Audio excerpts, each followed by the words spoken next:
ہم دنیا کی زندگی میں بھی تمہارے دوست تھے اور آخرت میں بھی تمہارے رفیق ہیں، اور وہاں جس نعمت کو تمہارا جی چاہے گا تم کو ملے گی،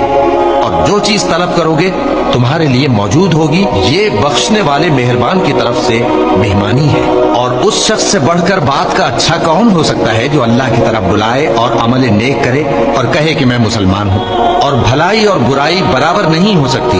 تو سخت کلامی کا ایسے طریق سے جواب دو جو بہت اچھا ہو۔ ایسا کرنے سے تم دیکھو گے کہ جس میں اور تم میں دشمنی تھی وہ تمہارا گرم جوش دوست ہے، اور یہ بات انہی لوگوں کو حاصل ہوتی ہے جو برداشت کرنے والے ہیں، اور انہی کو نصیب ہوتی ہے جو بڑے صاحب نصیب ہیں۔ اور اگر تمہیں شیطان کی جانب سے کوئی وسوسہ پیدا ہو تو اللہ کی پناہ مانگ لیا کرو، بے شک وہ سنتا ہے، جانتا ہے، اور رات اور دن اور سورج اور چاند اس کی نشانیوں میں سے ہیں۔